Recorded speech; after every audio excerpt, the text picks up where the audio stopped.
আসসালামু আলাইকুম রহমতুল্লাহি ওয়া বারাকাতুহু। আজকে 21, 22, 23 ইসালে সাহাবের দ্বিতীয় দিন এবং ষষ্ঠ রমজান। আজকে আমরা ইফতার করছি, একদম দেখতেই পাচ্ছেন নলেজ সিটির ময়দানে বসে অনেক লোক, ভীষণ সমাগম। তার মাঝায় বসে ইফতার করছি আমরা সবাই, সত্যি খুব ভালো লাগছে।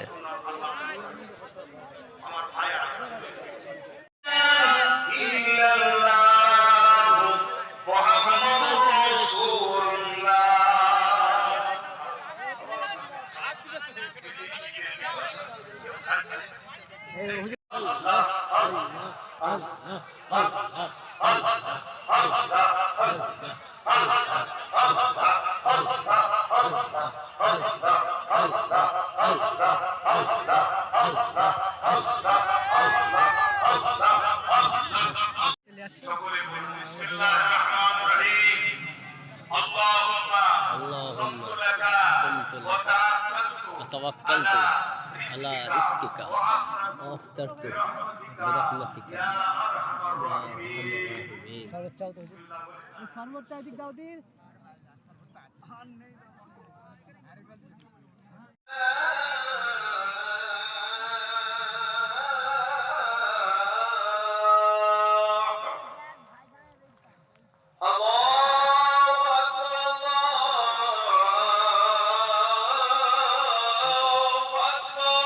মাহে রমজানের এই রহমতের মাসে সবাই দেখতেই পাচ্ছেন একই মজলিসে একই সঙ্গে বসে ইফতার করছেন, সত্যি খুব সুন্দর লাগছে দেখতে।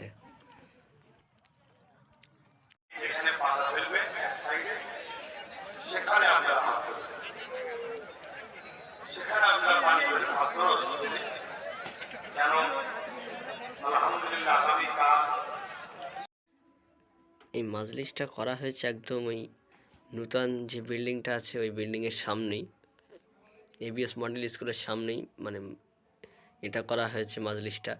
এবং এই মাতৃ সদনের সামনে রান্না বান্না চলছে খাওয়া দাওয়ার জন্য, দেখতেই পাচ্ছেন।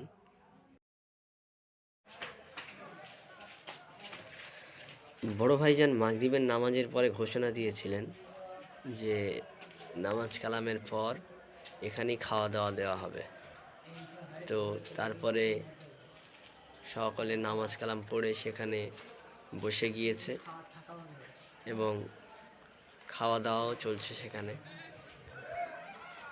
আপনারা দেখতে পাচ্ছেন একদম সবাই কিন্তু বসে গেছে, সেখানে খাওয়া দাওয়া চলছে।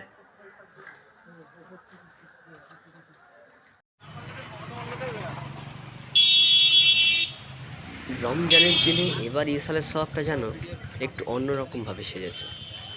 আমরা যখন উজ্জ্বল পুকুর থেকে ফুরফুরার দিকে প্রবেশ করি তখন এরকম লাইটিং দেখতে পাই। আলহামদুলিল্লাহ, খুব সুন্দর করে দেখতেই পাচ্ছেন সব হুজুরদের মাজার, সঙ্গে রাসূল সাল্লাল্লাহু আলাইহি ওয়াসাল্লামের মাজার, কাবা শরীফ আছে এবং দাদা হুজুরের মাজারও সেখানে লাইট বোর্ড করা হয়েছে এবং তার সঙ্গে RGBও দেওয়া হয়েছে, কিন্তু দেখতে পাচ্ছেন খুব সুন্দর লাগছে। মানে এবারে যেন উদ্যোগটা একটু অন্যরকমভাবেই নেওয়া হয়েছে, খুব ভালো লাগছে এবারে।